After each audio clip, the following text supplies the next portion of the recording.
So I'd like to talk about a topic which maybe will be very unpopular. It's supposed to be really popular. And talk about suffering. And to really get your attention or have you race for the door. I could say a little saying that part of the purpose of Buddhist practice is so you can suffer better. Isn't that nice? But suffering better doesn't mean, being ground down by it and just having, higher quality suffering so you can really feel bad. What suffering better means, suffer in a way that better leads to the end of suffering. To somehow face the suffering, see it clearly, so that we can come to the end of suffering. The Buddha is said to have claimed that what he teaches is suffering and the end of suffering. And the word suffering is an English translation of the Pali word dukkha, D-U-K-K-H-A, dukkha. And and it could be there's a lot of different other choices than the English word suffering. I suspect that one of the reasons that word was chosen to translate dukkha into English was the Victorian English translators were kind of borrowing religious terminology from Christianity in order to enhance the religiosity of Buddhism. And suffering was kind of an important thing for certain Christians. The suffering of Christ and things like that. It has a big, really a big role there. And another translator prefers the word stress instead of suffering. And one of the reasons he likes that is that as the Buddhist path, the practice, meditation gets really deep, you wouldn't really use suffering, it's a heavy word, for what's left there. But there is a kind of subtle stress that a person in deep practice is still navigating, even though there might be a lot of happiness at the same time. Sometimes I've kind of wondered whether we could use the word unease as a translation for it, or even better if we used a hyphen, dis-ease. And that kind of ties it to the idea of disease, of a sickness. And sometimes there's a movement in early Buddhism to say the Buddha was a doctor and he's addressing the disease of dukkha. But if we hyphenate it, dis-ease, so that it really kind of points to a possibility of some profound sense of peace or ease that involves the end of suffering.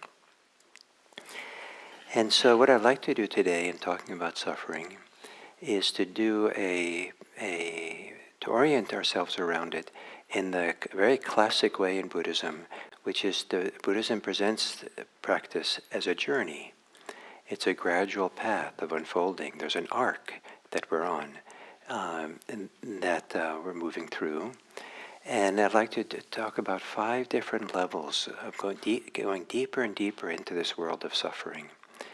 And this deeper and deeper suffering better until we come to the end of suffering.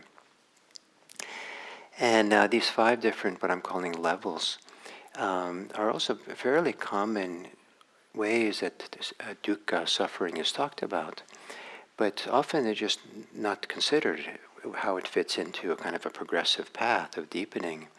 And so it might just be one, this is, people talk about this particular way, and that's the only way they're talking about. And so listening to it, you don't see how the wider context and how it can fit into an unfolding that goes on over time.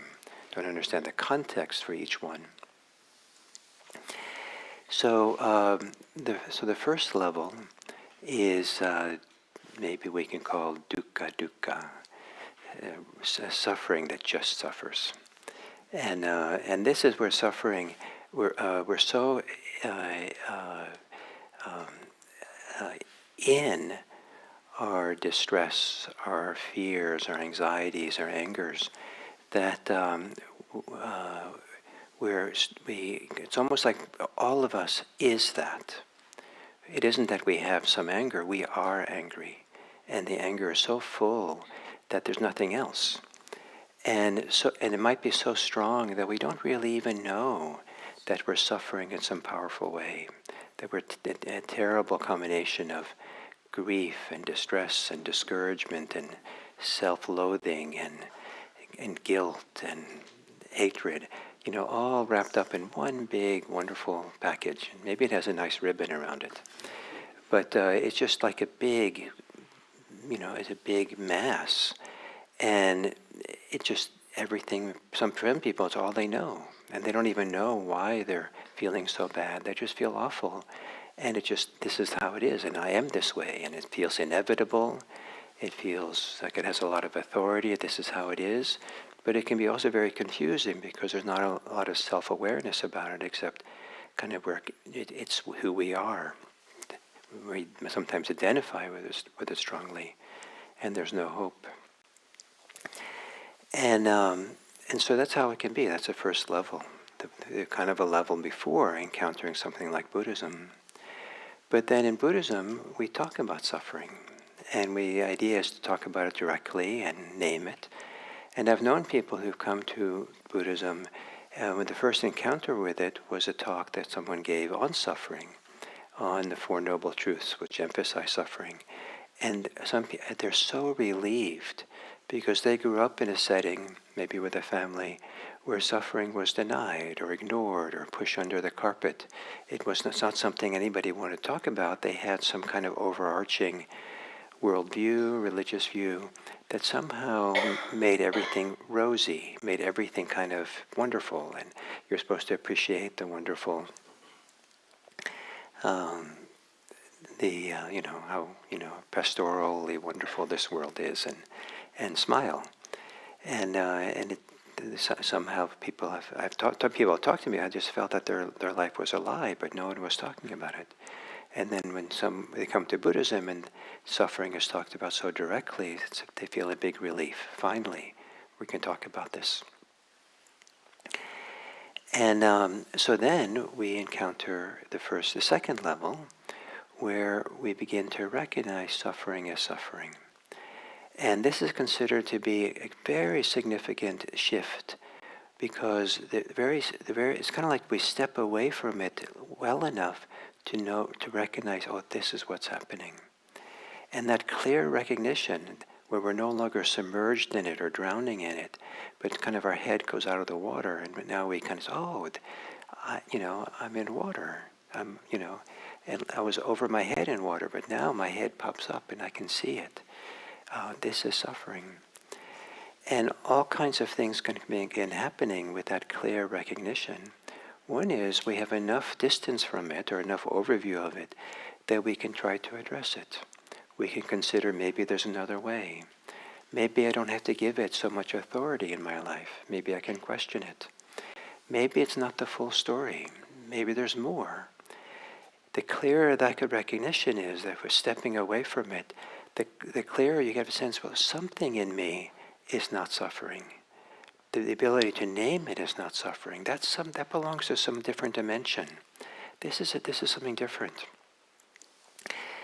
And there can be, by that kind of clear recognition of suffering, there can be a decision to do something about it. There's an ancient lore in Buddhism that the idea that no one comes to Buddhism without suffering first. That suffering, it's the motivation to overcome the suffering, deal with the suffering, come to the end of suffering, improve on one's life, so there's less suffering. That's kind of a fundamental orientation that most people who come to this practice bring with them. And so what's necessary for that to happen, there has to be some acknowledgement of suffering. So there has to be some desperation, some inspiration. And some people come because they're inspired that there's a better way. And some people come because they don't know, they're just, everything else seems hopeless. They're so desperate. Okay, well, I'll try this. They say this maybe helps, so I'll come and do it. So this willingness to see it for what it is also the beginning of understanding that suffering is not just a mass of things, but it can be questioned. And and in Buddhism, there's a very interesting move around this recognition, and that is the word suffering is treated as an adjective, not as a noun. The word dukkha is describing something in particular. It's not a thing in and of itself. Then the first level, it's just suffering, just everything. And it's a thing. I'm just suffering and identify so much with suffering.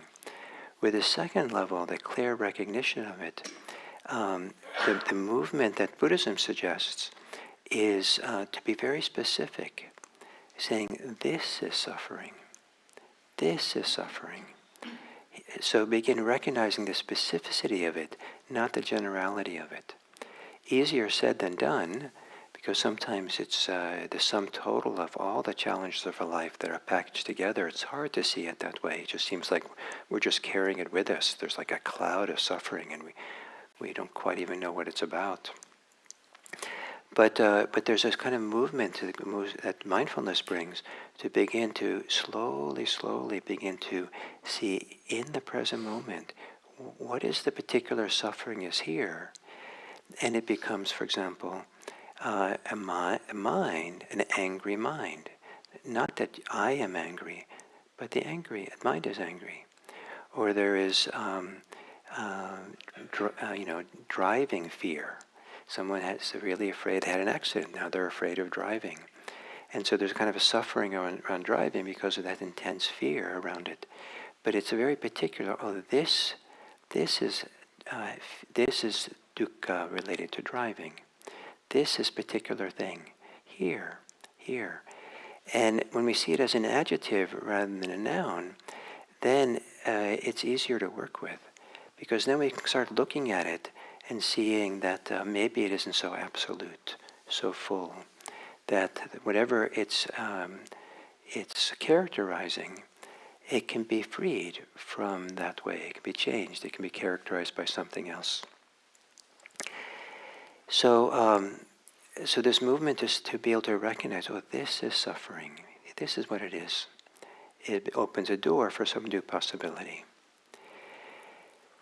Then the third level is to begin seeing it so clearly that we see that there is pain and there's our contribution to the pain. There is a challenge, and it's what we do in relationship to it. The most classic metaphor analogy is that of the two arrows. The first arrow is being struck by life. The second arrow is what we do in response to that. So that, if I, that if maybe I leave here today and my car has a flat tire, that's, kind of a distressing thing, especially if you have an important place to go to. And so there might be an uncomfortable event, and it's raining, and how do you deal with the flat tire? But then, but the second arrow would be, why didn't I check my tires? I knew it was going flat, but I thought it would last for a few more weeks. And lots of time. Why did I put it off? I'm always putting things off. I'm such a terrible procrastinator. And I'm really a really lousy person because I'm the world's best procrastinator. And look at all this trouble I get in. It goes on. And we don't just do one second arrow. We do a third and fourth and fifth. And because at some point you might say, well, I'm not even a good procrastinator. If I was going to procrastinate, I should at least do a good job at it. And it's just a little embarrassing how poorly I do it. And some people specialize in all these arrows, pointing and just building up. So these second arrows is considered to be what's optional. Some things are not optional in a human life. We have sensitive hearts. And some of the depth of our hearts, the fullness of our hearts, if really be present, there will be times of grief. There will be times of loss. There will be times of sadness and fear and all kinds of things that might be there. And in some ways, we're not trying to stop being human. These things are kind of sacred, maybe even, if they can be felt cleanly and fully without the second arrows. But to understand is second arrows. So grief is one of those. I think grief can be very sacred because of how it represents sometimes the depth of human feeling in the heart. And to trust that and to open to it is one of the great gifts of mindfulness practice. But there's a lot of second arrows around grief. I should be over it by now, or I should be doing a better job with grief. People are asking me, "Were you still grieving? Why is that? Haven't you had long enough time now?"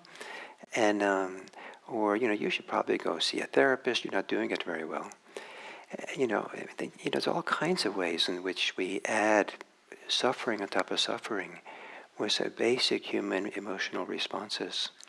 And so mindfulness begins separating out the suffering, the pain we have from our contribution to it. And that's a radical thing to begin doing, considering, how am I contributing? The situation is bad. It's uncomfortable to be out in the rain trying to change a flat tire. That's unfortunate. But are we making it worse? We're making it worse than it has to be. Are we suffering worse rather than suffering better? And we're making it worse rather than somehow making it better in the sense of seeing it, being free of it, not adding layers and layers of suffering. So that's a third level. So the first level is just unremitting suffering with no exit.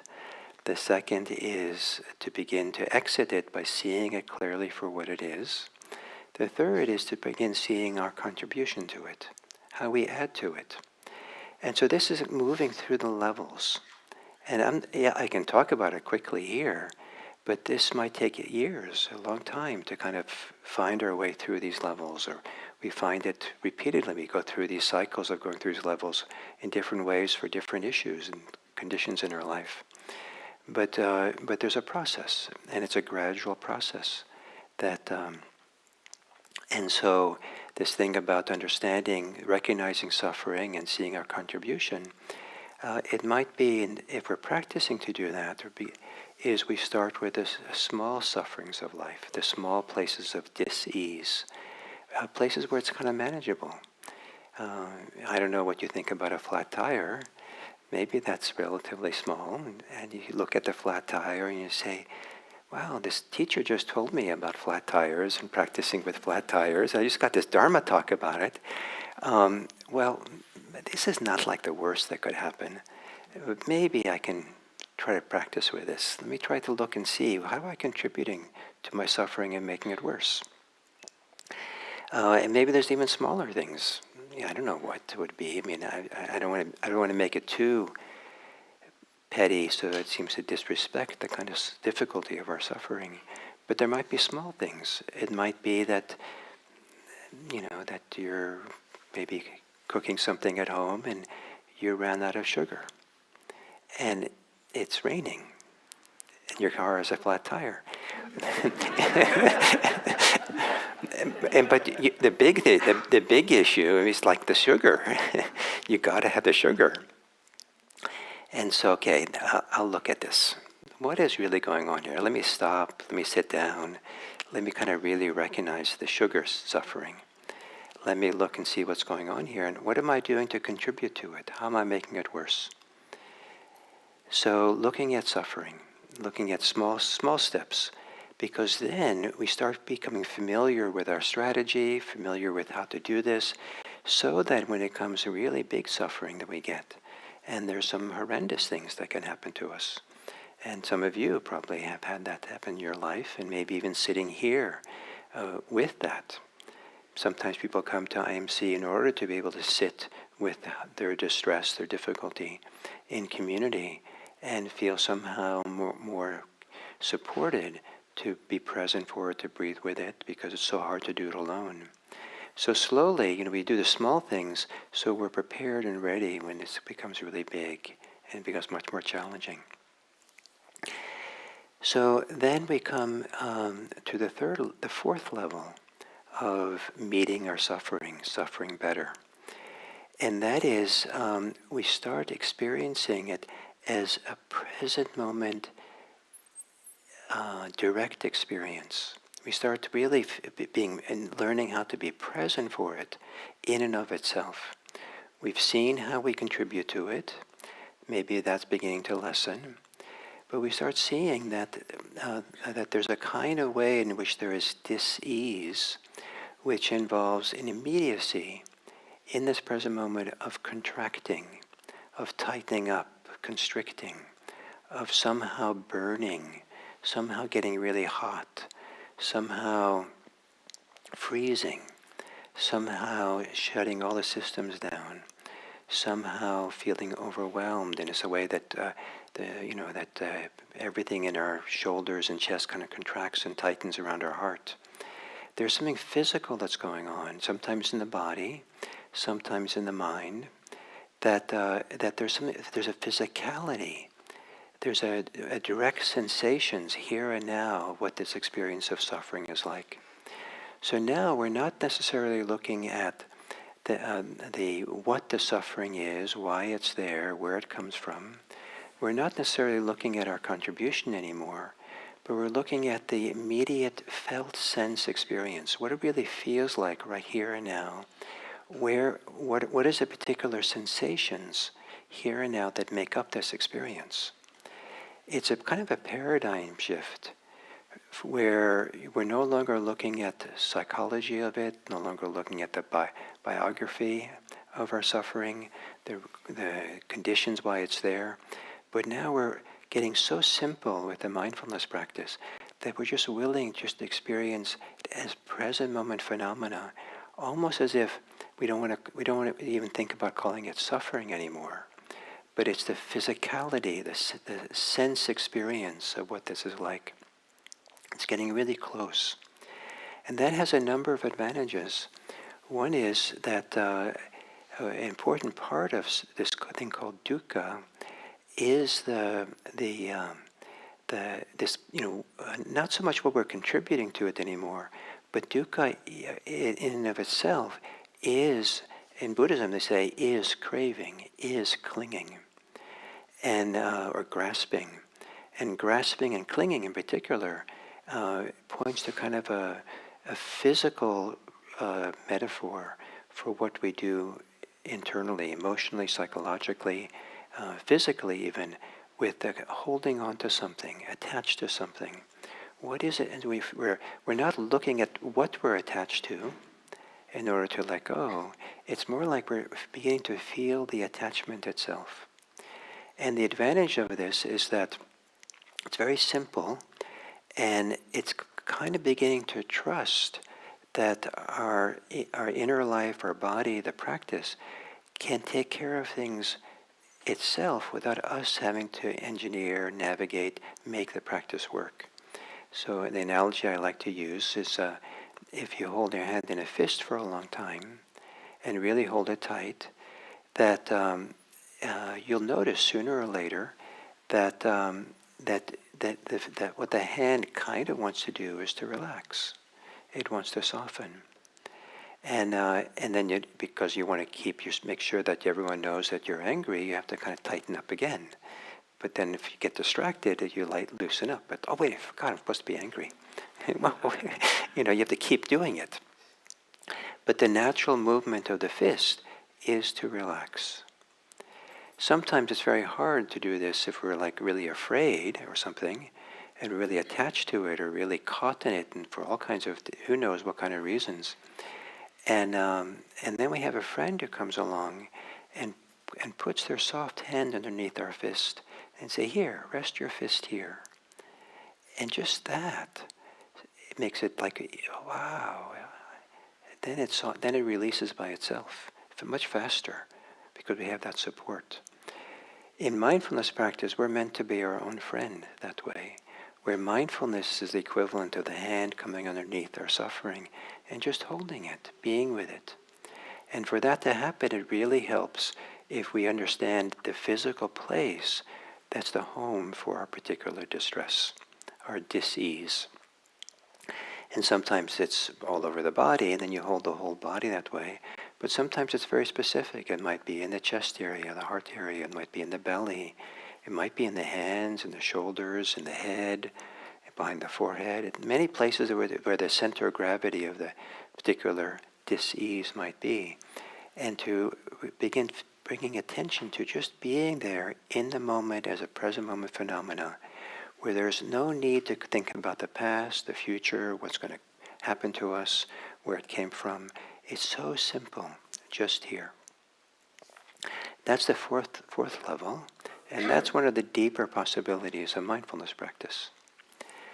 And then the fifth level is starting to experience freedom, where the suffering we are experiencing still is experienced within the freedom of the mind, the freedom of the heart, where where something in us is not caught by the suffering, not reactive to the suffering.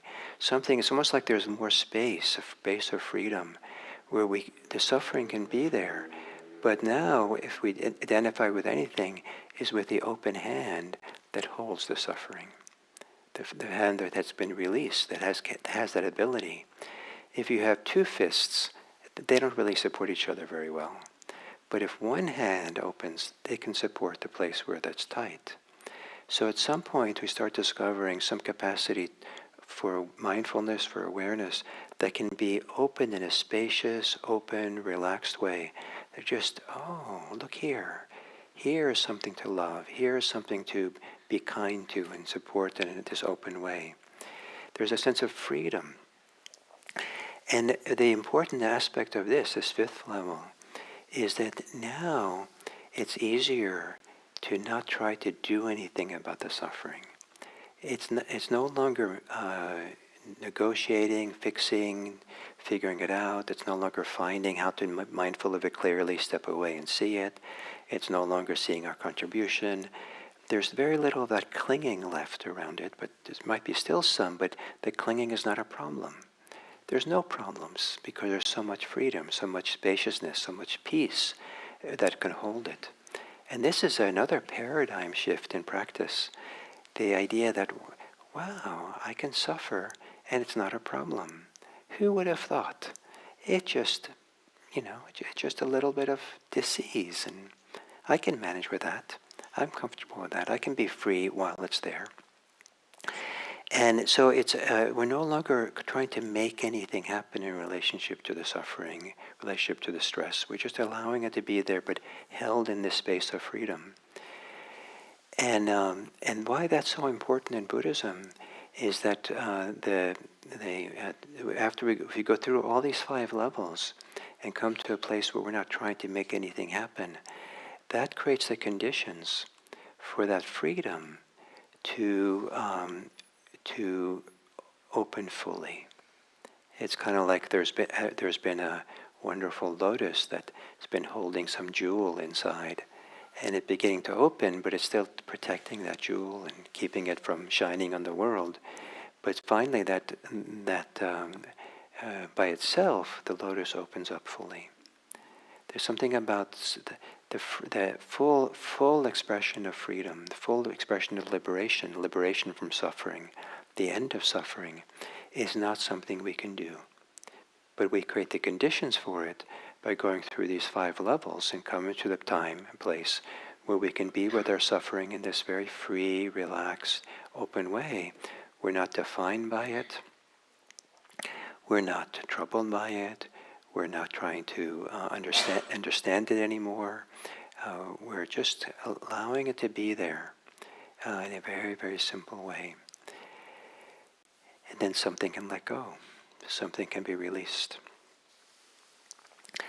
So 5 levels to suffering, to working, practicing with it.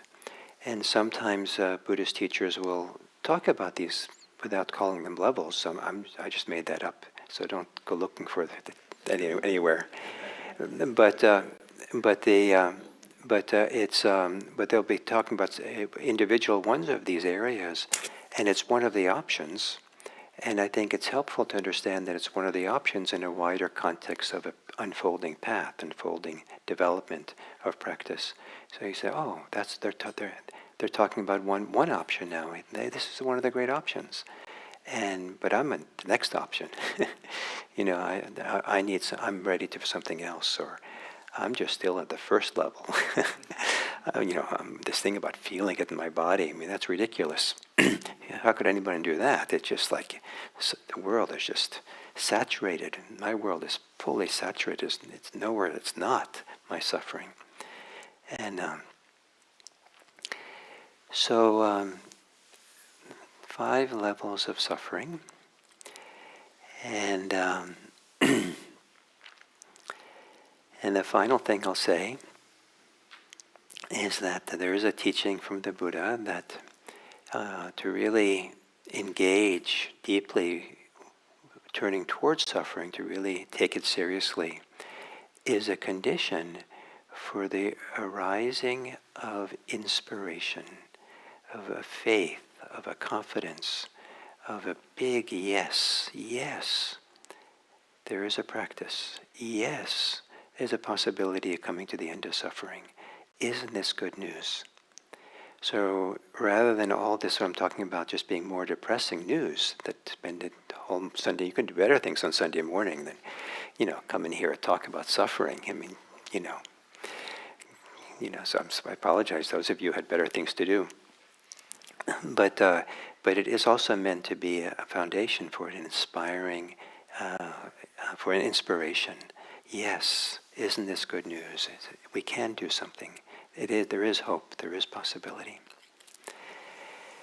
So those are my thoughts for today.